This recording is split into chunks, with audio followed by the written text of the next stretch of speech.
You are now listening to the Almighty Dread. Support the vision and mission. It's time for change. It's time to transform Africa. Can you see it? Because I can. Like, share, subscribe, so we can keep doing the great work that we're doing. Much appreciated. Thank you. Today, we're going to unpack a story that honestly looks like a simple bedtime fable at first glance, the tale of Bidu and Kwaku. But, when you really look closer, it's literally a masterclass on the compounding nature of our daily habits, resilience, and delayed gratification. So let's just dive right into it. We start out by setting this incredibly cozy scene. Imagine little Kofi all wrapped up tightly in this warm blanket. Rain just kind of softly tapping against his window. He's sleepy-eyed, asking his parents for a story. And this setting, it's not just random. It immediately puts Kofi, and us really, in a place of absolute safety and warmth. It primes us to absorb a lesson not through some harsh lecture, but through a comforting traditional bedtime story. His mom replies so gently, "Tonight, we will tell you the story of two little seeds." And man, notice how perfectly this sets the stage. By choosing seeds, the parents are tapping into this universally understood metaphor for growth and potential. It feels like such a warm introduction, right? But as we'll see, it's packing a pretty profound developmental lesson for this young kid. Section 1. Beidou and Kwaku, the divergent paths. So the narrative whisks us away to a farmer's garden right next to a sparkling river. And here we meet our two main characters, these tiny seeds named Bidu and Kwaku. Now, every single morning, the farmer comes out, gives them the exact same amount of water, and tells them both to grow strong and healthy. This is absolutely crucial to the story. It tells us that Bidu and Kwaku are starting with the exact same baseline of support. Neither one is at a disadvantage here. Whatever happens next is completely up to the choices they make. And here is exactly where things start to diverge. On one hand, you've got Baidu putting in all this unseen, quiet effort. He's stretching his roots deeper into the dirt every single day, giving it his all, even when the sun is absolutely scorching or the rain is pouring down. But then there's Kwaku. Kwaku is basically the poster child for instant gratification. He complains that growing is just too much work. So what does he do? He rests today, and hey, he rests tomorrow too. He avoids the effort entirely. And these tiny, everyday choices they're making right now, they are literally building the blueprint for their futures. Section 2. The Great Storm, the inevitable test.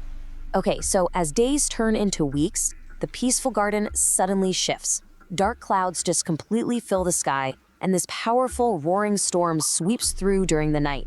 You can think of this storm as the ultimate catalyst. It's that force of nature that strips away all the pretenses and forces whatever unseen preparations these seeds were making right out into the open. It's a pretty universal truth about life's sudden hardships, isn't it? As the wind is howling, the immediate consequences of their daily choices are suddenly on full display. Kwaku is absolutely terrified, shaking with fear. And why? Because his roots are shallow and weak. He is totally unprepared for this kind of adversity. But Bidu? Bidu is standing strong and steady. All those deep roots he worked so hard to push into the soil day after day are now acting as his anchor. The hard work he did when everything was calm is exactly what is saving him now that things are chaotic. When the storm finally breaks and the morning sun comes up, the harsh reality really sets in. Kaku's total lack of preparation has literally removed him from the story. The wind just blew him far, far away. His journey's done. But Bidu, who is anchored by all that quiet, consistent hard work, he easily survives the storm and remains standing incredibly tall. Section 3. The Fruits of Labor, Long-Term Rewards. Now, just surviving the storm wasn't really the finish line, right? It was just the prerequisite. Look at how this daily effort compounds over time. The story brilliantly fast-forwards to show the ultimate payoff of just sticking with it. We go from those early days by the sparkling river, through the weeks where Badu was working while Kwaku was just hanging out, through that one terrifying night of the storm, all the way to months later. And what happens? That tiny seed, just by putting in the daily work and pushing through adversity, has transformed into this magnificent, full-grown tree. So Bidu doesn't just survive, he absolutely thrives. As the months roll by, he starts providing immense value to the whole world around him. His branches fill with sweet fruit, Birds come to rest in his leaves, little kids play in his shade, and tired travelers get a cool place to rest. Because he chose the difficult path of growing deep roots early on, Bidu essentially creates this entire micro-ecosystem of shelter and joy. Section 4. The Moral of the Seeds. A lesson for Kofi.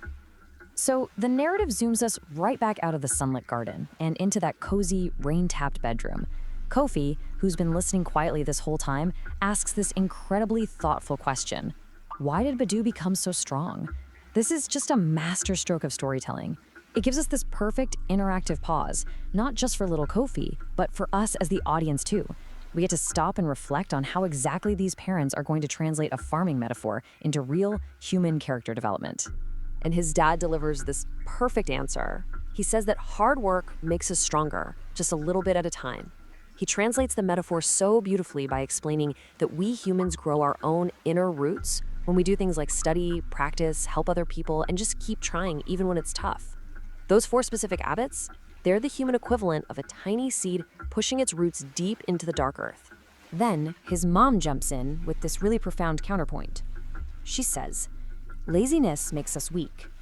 Things that seem easy today can create difficulties tomorrow. Wow. That completely encapsulates what happened to Kwaku, right?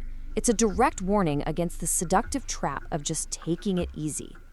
It's delayed gratification versus instant comfort in a nutshell. Taking the easy road right now is exactly what manufactures the difficulties you're going to face tomorrow. At this point, the story hits its emotional peak. Kofi completely internalizes the message. He nods his head under the blankets and makes this firm declaration. He's going to work harder because he wants strong roots just like Bidu.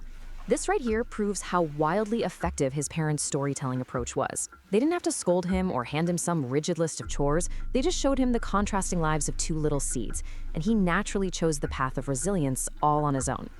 And the story wraps up on such a beautifully peaceful note. Outside his window, the rain finally stops falling, and the moon shines softly into the room. His parents give him a warm kiss on the forehead, and Kofi drifts off to sleep, dreaming of strong trees, bright futures, and the rewards of hard work. It's a tranquil ending, sure, but it also reinforces a really vital psychological point. True safety and peace of mind, they come directly from adopting a resilient, prepared mindset. Think about your own daily habits for a second. Are the things you're doing today actively stretching your roots deeper and making you stronger? Or are you maybe taking the easy path, leaving yourself completely unprepared for the roaring winds that are inevitably coming? It's something to think about. Keep growing those inner roots, and thanks so much for joining me today.